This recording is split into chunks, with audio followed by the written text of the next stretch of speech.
الله الرحمن الرحيم. والصلاة والسلام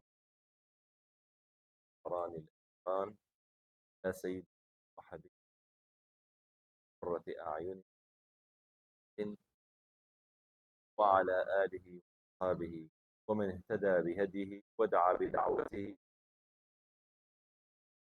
اللهم اجعل جمعنا هذا جمعا مرحوما وتفرقنا من بعده تفرقا معصوما. بعد، إني أحمد الله سبحانه وتعالى الذي وفقني أن ألتقي بإخواني وأحبابي الله الذين يجمعني معكم أيها الإخوة أعظم رابطة وأعظم علاقة، العلاقة التي لا تنقطع لا دنيا ولا أخرى، علاقة الأخوة بالله عز وجل. وهذه الرابطة هي أشرف علاقة تكون بين اثنين، لأن كل علاقة سوى ذلك ستكون مقطوعة وتكون وبالا على صاحبها يوم القيامة. قال الله سبحانه وتعالى: الأخلاء يومئذ بعضهم لبعض عدو إلا المتقين. الأخلاء يعني الأصحاب، فكل صحبة في الدنيا لم تكن لله ستكون عداوة يوم القيامة. حتى علاقة الأب بأولاده، حتى علاقة الرجل بزوجته، إن لم تكن علاقة على محبة الله ستكون يوم القيامة كما قال تعالى: يوم يفر المرء من أخيه وأمه وأبيه. نعم. لماذا؟ لأن هذه العلاقة والرابطة لم تكن لله سبحانه وتعالى.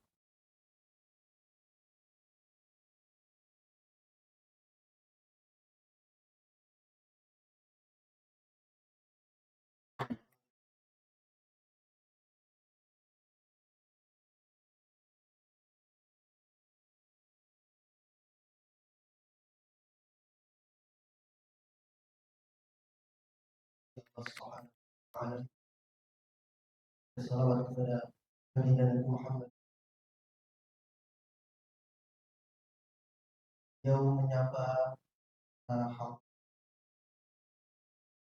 hati pada masjid kali ini, yang menyampaikan rasa syukurnya telah diberikan taufik oleh Allah untuk dapat bertemu dengan para pecinta-pecinta ilmu, para pecinta Nabi Muhammad Sallallahu Alaihi Wasallam. Dia menyampaikan bahwa sebab daripada bertemunya beliau atau bertemunya beliau di tempat ini tidak lain adalah adanya suatu hubungan yang sangat kuat dan hubungan yang sangat erat, yang mana hubungan ini tidak didasarkan atas kepentingan duniawi, melainkan hubungan ini didasarkan atas kepentingan ukhrawi, yaitu adanya hubungan persaudaraan Islam antara kita semuanya. Dan beliau mengatakan bahwa hubungan seseorang dengan saudaranya apabila didasarkan atas kepentingan selain Allah Subhanahu wa taala, maka hubungan persaudaraan ini akan menjadi sebab permusuhan di akhirat. Persahabatan, persaudaraan yang tidak didasarkan atas kecintaan kepada Allah, maka di hari kiamat persaudaraan tersebut akan menjadi suatu permusuhan.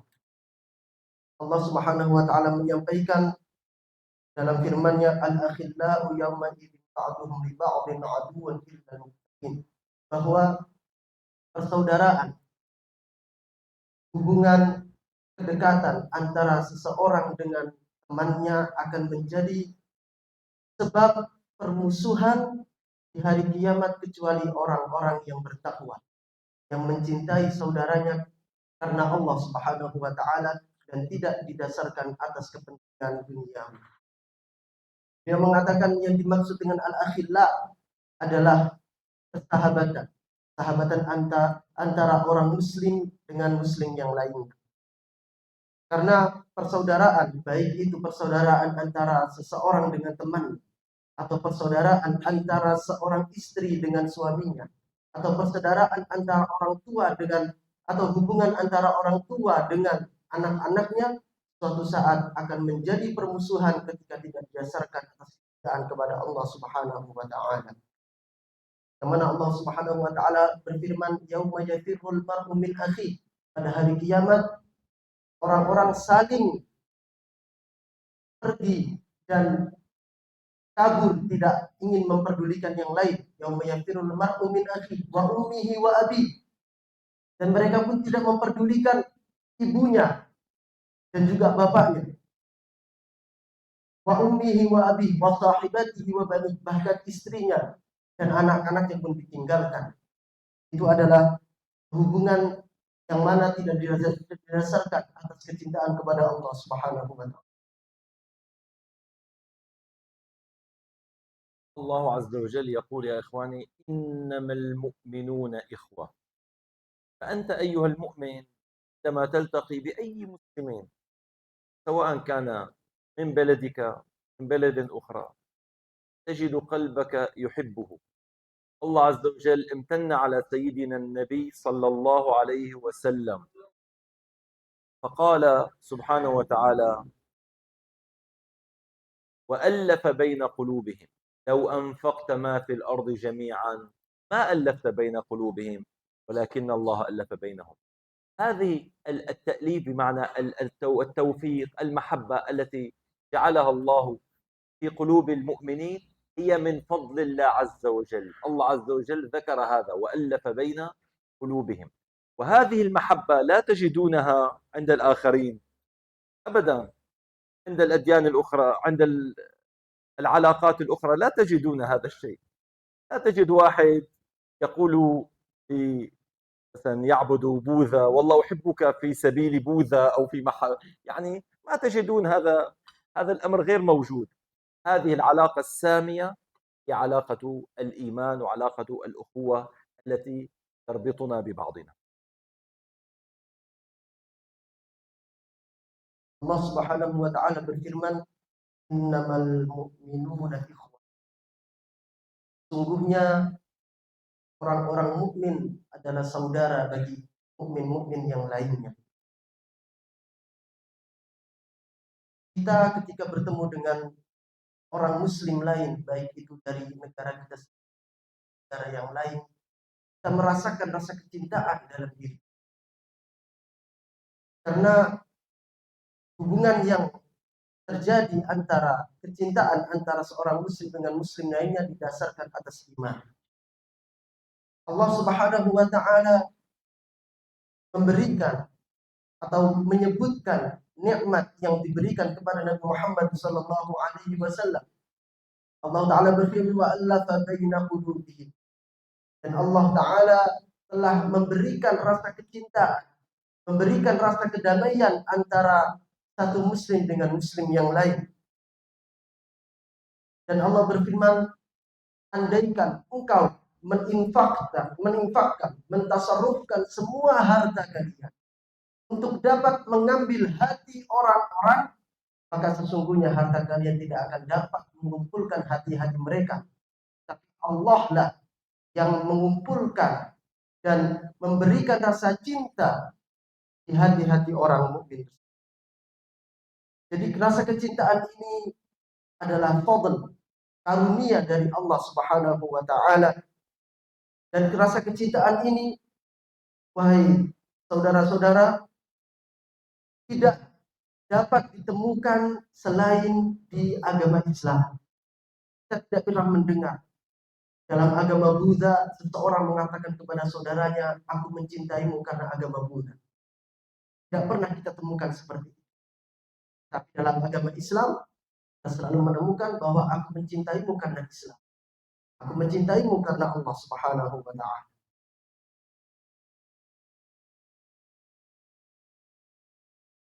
المحبة في الله والبغض في الله أوثق عرى الإيمان، أفضل أوثق يعني أقوى علاقة هي المحبة في الله. أنت الآن سأسألكم سؤالا أنتم أيها الإخوة الكرام، الله يرضى عنكم جميعا. لو أنت الآن في الدنيا قال لك واحد ممكن تعطيني شيئا من الطعام، أكيد ستعطيه. لو قال لك أعطني يعني طاقيتك، تقول له تفضل أهلا وسهلا ما في مشكلة. يوم القيامة سؤال، لو واحد قال لك أعطيني 100 حسنة من حسناتك، هل تعطيه؟ لا تعطيه. لماذا لا تعطيه؟ سأقول لكم. لو جاءك والدك قال يا ولدي أنا أنفقت عليك في الدنيا وتعبت من أجلك، أعطيني نصف حسناتك. وجاءت أمك تقول يا ولدي الله يرضى عليك أنا ربيتك وأرضعتك وحملتك، هات نصف حسناتك. تقبل أو لا تقبل؟ من منكم يقبل أن يعطي أمه نصف حسناته ولأبيه النصف الآخر ويبقى بلا حسنات؟ من منكم يقبل؟ ثلاثة. إيه ثلاثة. Dia mengatakan bahwa al-mahabbah fillah, cintaan karena Allah Subhanahu wa taala adalah tali hubungan yang paling kuat di dalam agama. Hubungan seorang muslim dengan saudaranya adalah awsaqul ural iman. Tali yang paling kuat untuk mempertahankan daripada keimanan kita kepada Allah Subhanahu wa taala. Andaikan saya bertanya kepada kalian semua, mungkinkah kalian memberikan kepada saya makanan? Saya meminta kepada kalian perkara duniawi. Apakah mungkin kalian memberikan saya suatu makanan? Bisa apa enggak? Mungkin enggak saya minta peci yang ada di kepala kalian? Mungkin apa enggak mungkin? Bisa apa enggak? Ini untuk urusan duniawi kita gampang untuk memberikan kepada orang lain. Kita mudah dan senang untuk memberikan kepada orang lain. Tetapi di hari akhirat, di hari kiamat, apakah bisa dan boleh saya meminta dari kalian 100 dari kebaikan kalian? Bisa apa enggak bisa? Enggak bisa. Di hari kiamat, seseorang sangat menjaga amal kebaikannya agar tidak diambil oleh orang lain. Bukan hanya orang lain, bahkan ketika orang tua kita di hari kiamat meminta bantuan kita untuk memberikan sedikit dari kebaikan kita, maka sungguh kita tidak dapat memberikan. Karena apa? Karena kebaikan itulah yang menjadi pegangan kita nanti di hari kiamat. يعني إذا قال له أبوه أعطيني نصف حسناتي يعطيه؟ نصف للأب ونصف للأم وأنت لا يبقى لك شيء، يقبلون؟ Kalau seumpamanya ayah kita dan ibu kita meminta setengah atau sedikit dari kebaikan kita, antum bisa ngasih apa? Nggak bisa. لا يقبلون. Lah ya. يعني تترك أباك يدخل جهنم؟ من منكم يرضى هذا؟ Kalian ridho melihat orang tua kalian masuk neraka, kita nggak bisa ngasih yang kebaikan. Ridho apa gak ridho? طيب سأسألكم سؤال، لو قال لك أبوك ليس أعطني حسناتك، يا ولدي والله عندي سيئات كثيرة، احمل السيئات خذها، تأخذها؟ تأخذ؟ Kalau orang tua kalian bilang, oke, gak usah ngasih kebaikan. Tolong, saya punya banyak dosa. Bisa nggak? Tolong dibawakan dosa saya, kalian bawa dosa saya, agar saya nggak keberatan bawa dosa. Bisa apa enggak? لا يقبلون. طيب لو أستاذك فعل هذا تقبل؟ أستاذك قال احمل سيئاتي أنا والله عندي ذنوب كثيرة يلا.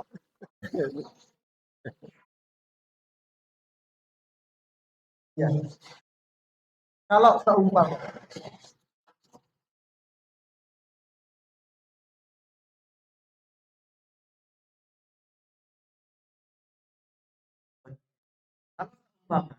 guru kalian datang kepada kalian terus bilang, wahai muridku, kasih sedikit kebaikan kalian untuk saya. Kasih apa enggak? Kasih apa enggak? Ada guru kalian, Ustaz siapa? Ustadz Zaid datang ke salah satu kalian terus bilang, wahai muridku, aku kekurangan kebaikan, bisa nggak bagi-bagi? Kasih apa enggak? Hah? لا سيدي. أيها الإخوة اسمعوا مني.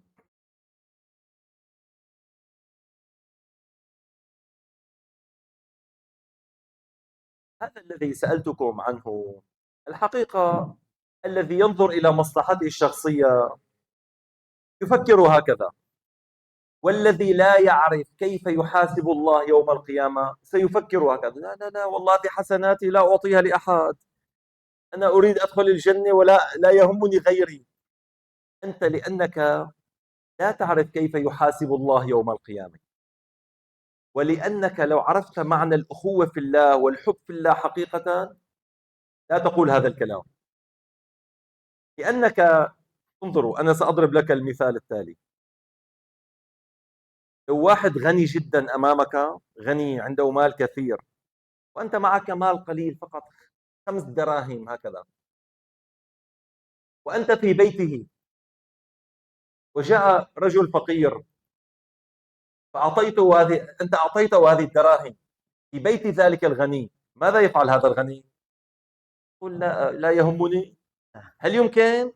يقول لك أنت تدفع في بيتي، بدل ال5 سأعطيك 5000 و500,000 أعطيك بدل ال5.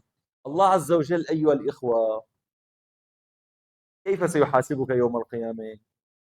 أنت عندما تتبرع تقول أنا سأعطي حسناتي لأبي، هل تظن أن الله يقول لك تفضل إلى جهنم مع السلامة؟ هل تظن هكذا؟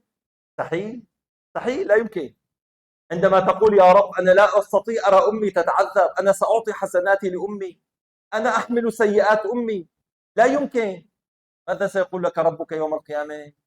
يقول لك نعم العبد ولك أضعاف ما أنفقت، ليس مثله، أضعاف لا يعلمها إلا الله. هكذا أيها الإخوة هذه من ثمرات المحبة في الله. يقال أيها الإخوة، يروى أن أخوين مثلكم، كل واحد منكم 2 في المدرسة يجلسان على المقعد، يقال أن أخوين هكذا في الله جاءا يوم القيامة، فواحد حسبوا له والله هذا ناجح حسناته كثيرة، يلا مع السلامة، قال لا أنا لا أمشي. ادخل الجنة، قال لا أريد. ماذا تريد؟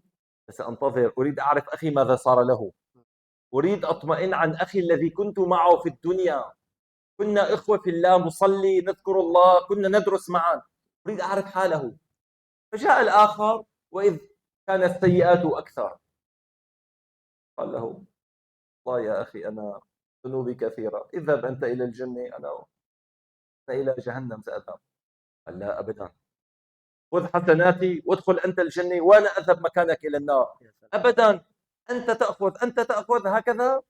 ربي عز وجل عند ذلك يناديهما فيقول تتكارمان في حضرتي، يعني أنت تفعل نفسك كريما عند أكرم الأكرمين، خذ بيد أخيك وادخل الجنة. الله سبحانه وتعالى أيها الإخوة الإكرام الذي سيكرمه لعباده المؤمنين يوم القيامة لا يمكن أن تتصوره العقول، شيء عظيم جدا. هذا كله أيها الإخوة من ثمرات المحبة في الله. عليه السلام. Wahai saudara, bagaimana tadi yang disampaikan bahwa kita tidak bisa memberikan kebaikan kita di hari kiamat, baik itu kepada orang tua kita maupun kepada sahabat-sahabat. Pemikiran seperti ini sebenarnya muncul dari orang yang memikirkan kemaslahatan daripada dirinya sendiri. Tetapi kita tidak tahu sebenarnya bagaimana Allah Subhanahu wa taala bermuamalah dengan hamba-hambanya. Allah Subhanahu wa taala ketika menghisab daripada hamba-hambanya tidak sesuai dengan apa yang kita pikirkan. Yang kita pikirkan kalau kita memberikan kebaikan kita kepada orang lain, kepada orang tua kita, kepada ibu kita, kepada ayah kita, kita berpikir bahwa kebaikan kita akan habis dan kita akan masuk neraka. Bukankah seperti itu?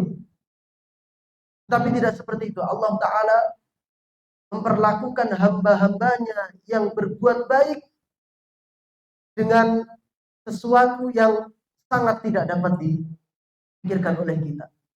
Jika kita memberikan kebaikan kita kepada orang lain, maka sungguh Allah Subhanahu wa taala tidak akan diam.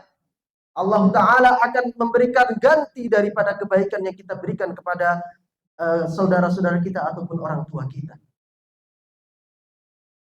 Wahai saudaraku, dan ini semuanya adalah buah daripada ikatan yang kuat persaudaraan fillah, al-mahabbah fillah. Kembali beliau menyampaikan bahwa tidaklah seorang hamba itu berbuat baik kepada orang lain kecuali Allah Subhanahu wa taala akan membalasnya.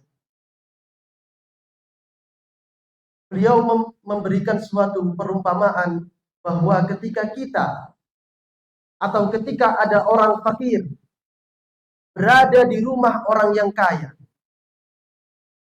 kemudian datang seseorang yang membutuhkan suatu bantuan, kemudian kita melihatnya dan kita dalam keadaan fakir, sedangkan kita sekarang berada di rumah orang kaya.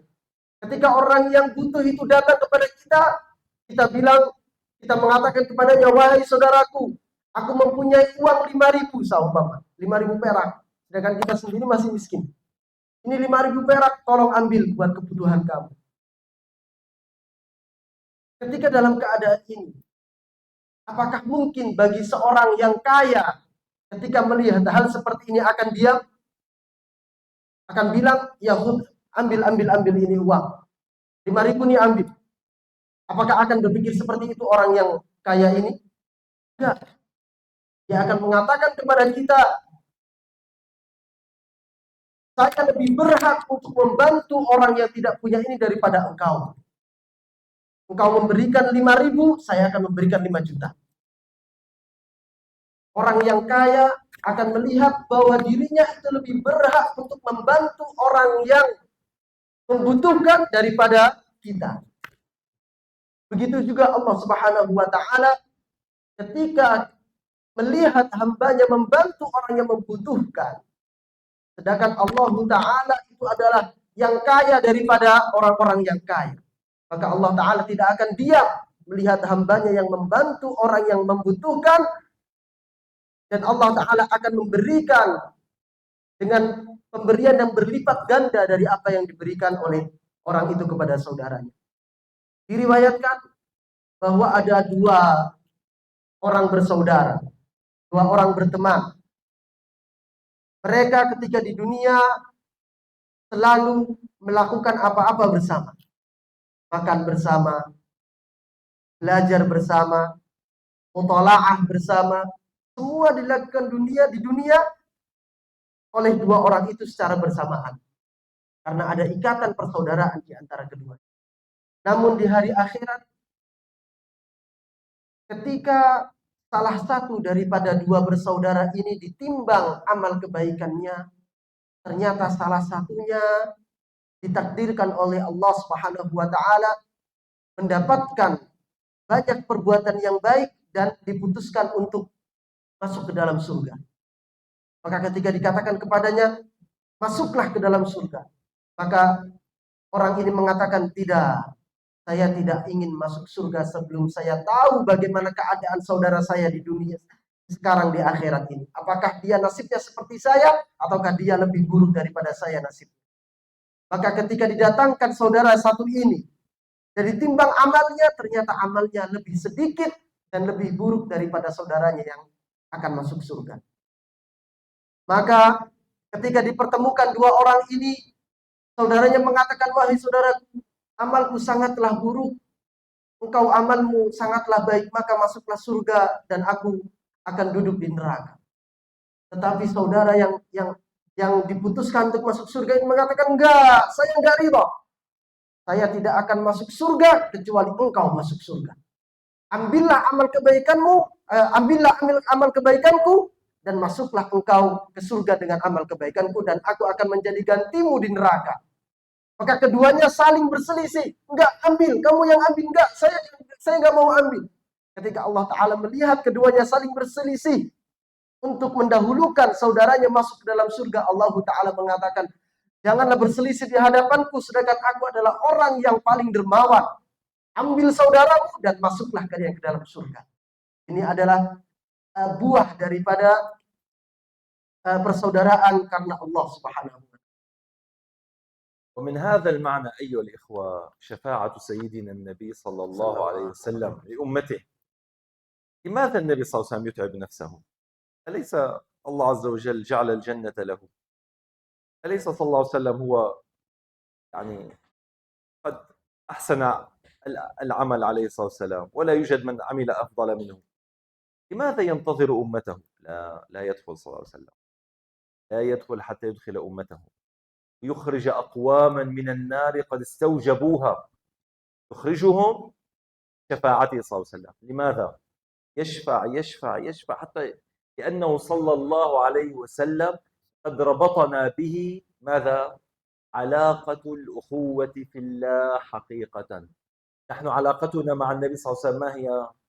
نعم نحن كلنا أتباع، لكن مع ذلك يربطنا به صلى الله عليه وسلم علاقة الأخوة في الله، فجزاه الله عنا أفضل الجزاء. لا يرضى صلى الله عليه وسلم لأحد من أمته. لماذا؟ لأنه يعلم إكرام الله عز وجل، يعرف أنه عندما يشفع صلى الله عليه وسلم ويتعب نفسه لأجله، الله سبحانه وتعالى سيضاعف له أضعافا مضاعفة من الأجور. وأنا أقول صلى الله عليه وسلم لا يفكر بالأجور أصلا، صدقوني النبي صلى الله عليه وسلم لا يفكر، لا يهمه إلا شيء واحد، أن يرضى الله عز وجل. أما دخول الجنة ونعيم الجنة لا يبالي به صلى الله عليه وسلم أبدا، وإن كان عظيما وإن كان من عند عظيم سبحانه وتعالى، لكنه صلى الله عليه وسلم ليس له إلا هم إلا رضا الله سبحانه وتعالى. فكل واحد منكم أيها الإخوة ينبغي أن يعيش بهذه النفس المحبة للخير، لإخوانه، لأساتذته، لأهله، لجيرانه، لكل الناس. يعني حاول أن تكون رجلا خيرا، يعني أن تكون نافعا لإخوانك، وأن تكون يعني محبا لهم في الله وتريد لهم الخير ولا تتمنى لهم الشر. هذه أجمل صفات المؤمن، أن يحب للناس ما يحب لنفسه، بل أكثر من ذلك، يحب لهم أكثر من ذلك. Dan cerita yang telah disampaikan oleh beliau tentang dua bersaudara itu jalan dengan syafaat Nabi Muhammad sallallahu alaihi wasallam kepada umatnya di hari kiamat. Nabi alaihi salatu wasallam, apabila kita merenung tentang syafaat Nabi alaihi salatu wasallam di hari kiamat, kenapa Nabi Muhammad sallallahu alaihi wasallam menyusahkan dirinya untuk menanti kita masuk surga? Nabi Muhammad sallallahu alaihi wasallam tidak ridha untuk masuk surga sebelum umatnya masuk surga. Beliau menunggu kita satu-satu untuk masuk surga, dan beliau tidak ridha untuk masuk surga sebelum umatnya. Kenapa beliau melakukan hal seperti ini? Sedangkan Nabi Muhammad sallallahu alaihi wasallam bukankah sudah dijamin untuk masuk surga?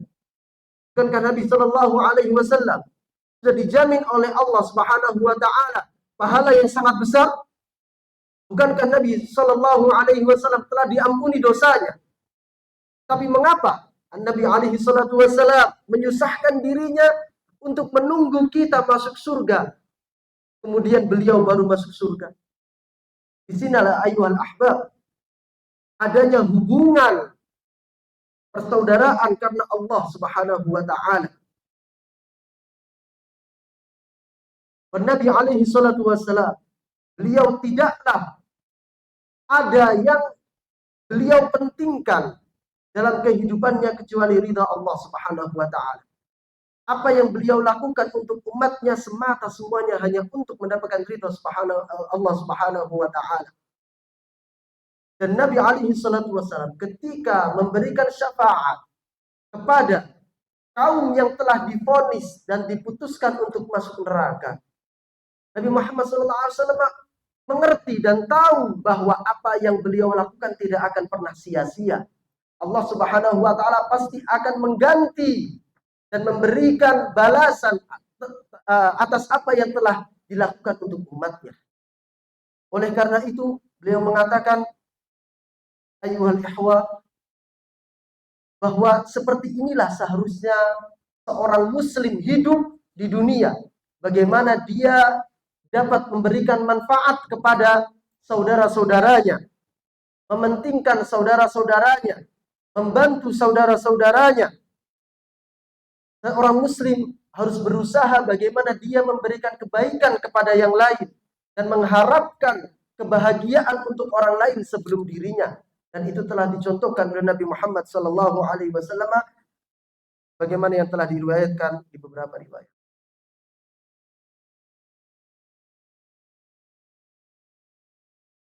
ذاق حلاوة الإيمان من رضي بالله ربا وبالإسلام دينا وبالقرآن إماما وسيدنا محمد صلى الله عليه وسلم نبي ورسولا. ثلاث من كنا فيه وجد حلاوة الإيمان، هكذا قال صلى الله عليه وسلم: ثلاث من كنا فيه وجد حلاوة الإيمان، يكون الله ورسوله أحب إليه مما سواهما، وأن يحب المرء لا يحبه إلا لله. هذه الذي تكلمت عنه، العلاقة لله، يعني ليس أحبك من أجل والله أن أنتفع منك بشيء دنيوي، هذه ليست لله. لله يعني ليس لي غرض آخر. وأن يحب المرء لا يحبه إلا لله، وأن يكره أن يعود في الكفر كما يكره أن يقذف في النار. هذه المسألة مهمة جدا أيها الإخوة، أريد أن ننتبه لها قليلا. أنت الآن جعلك الله بين القوم الصالحين في بيت من بيوته، تقرأ القرآن الكريم، تقرأ العلوم وتذكر الله عز وجل، فأنت الآن في نعمة عظيمة. ما رأيك أن تخرج من هذا المكان وتذهب تشتري الخمر وتلعب القمار وتغني الأغاني الفاحشة وتسهر في الليالي على المعصية؟ ما رأيك؟ هل تحب؟ هل يخطر في بالك ذلك؟ أو هل ترى أن هذا الأمر يعني ليس قبيحا؟ ينبغي لكل واحد أيها الإخوة أن يعرف قدر النعمة التي هو فيها.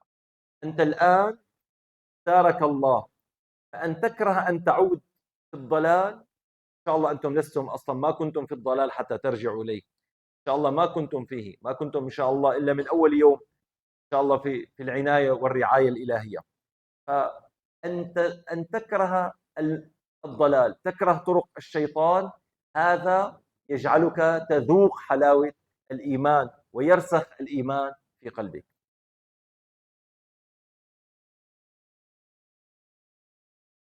Diriwayatkan tentang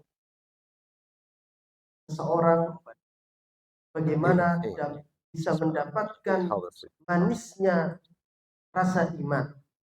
Nabi alaihi salatu wasalam bersabda, "Thalathun man kunna fihi wajadat halawatul iman." Ada 3 perkara yang mana ketika seseorang mendapatkan 3 perkara ini atau melakukan 3 perkara ini, maka dia akan merasakan manisnya iman. Yang pertama adalah an yakuna Allah wa rasuluhu ahabba ilaihi mimma siwahuma. Yaitu yang pertama adalah menjadikan Allah Subhanahu wa taala dan Rasulnya lebih dicintainya dari selain keduanya. Mencintai Allah, mendahulukan Rasul sallallahu alaihi wasallam daripada yang selainnya. Lebih mencintai Allah daripada kedua orang tuanya, lebih mencintai Allah daripada teman-temannya, maka orang yang melakukan hal tersebut akan mendapatkan manisnya iman. Dan yang kedua, an yuhibbal mar'a la yuhibbuhu illa lillah, yaitu mencintai seseorang karena Allah Subhanahu wa taala. Dan ketiga, an yakraha an ya'uda fil kufr, yaitu benci, tidak ingin dirinya kembali kepada suatu kufuran sebagaimana tidak sukanya dan bencinya dia untuk dilemparkan ke dalam api neraka. Dalam perkara ini beliau memberikan garis bawah di poin yang ketiga. Beliau mengatakan bahwa sekarang kita berada dan beriktikaf dan duduk di dalam masjid. Allah Subhanahu wa taala telah menyibukkan kita dalam perkara-perkara kebaikan. Kita membaca Al-Qur'an, kita membaca ilmu, kita membaca hal-hal yang lainnya, kita beristifadah di dalam masjid ini. Dan beliau bertanya, apakah kalian ridha ketika kalian telah ditempatkan oleh Allah Subhanahu wa taala di tempat yang mulia ini? Apakah kalian ridha dikeluarkan oleh Allah Subhanahu wa taala dari tempat ini ke tempat yang sangat buruk, di pinggir jalan, minum minuman khamar, melakukan hal-hal yang keji? Apakah kita ridha? Nah, tidaklah kita ridha untuk berpindah dari kebaikan ke keburukan. Tidaklah kita ridha untuk berada dalam keadaan yang dicintai Allah menuju keadaan yang dibenci oleh Allah Subhanahu wa taala. Dan seperti inilah seharusnya seorang muslim bersikap. Seorang muslim berperilaku dalam kehidupannya. Dan insya Allah, Allah Ta'ala tidak akan menjadikan kita, tidak akan memindahkan kita dari kebaikan kepada keburukan. Amin ya rabbal alamin. أسأل الله سبحانه وتعالى أن يوفقكم ويفتح عليكم فتوح العارفين. آمين. ويجعلكم من العلماء العاملين. آمين. وأهل القرآن وأهل الفقه وأهل الحديث إن شاء الله وأهل الولاية والصلاح. آمين. وأن يبارك بمؤسس هذا آمين. المعهد الشريف الجليل فضيلة شيخنا الشيخ يحيى حفظه الله وأطال الله في عمره مع الصحة والسلامة والعافية وزوده الله من التقوى وألهمه الرشد وفتح عليه إن شاء الله في الدعوة إلى سبيله في هذه البلاد وخارج البلاد. وأسأل الله تعالى أن يبارك بفضيلة الشيخ محمد نور مدير هذا المعهد الكريم وبالأساتذة الكرام العاملين معه وكل من عمل في هذا المعهد مهما كان عمله.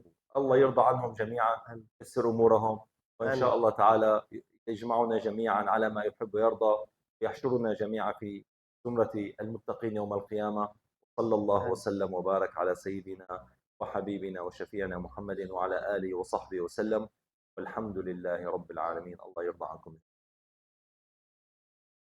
Di akhir pertemuan beliau mendoakan kita semua, semoga kita semua diberikan taufik oleh Allah Subhanahu wa taala dan dijadikan orang-orang ahli Al-Qur'an, dijadikan oleh Allah orang-orang yang berilmu, dijadikan oleh Allah Subhanahu wa taala ulama. Dan beliau mendoakan kepada Abuya, semoga Allah Subhanahu wa taala memberikannya kesehatan, memberikannya umur yang barokah, dan memberikan pertolongan atas apa yang beliau inginkan.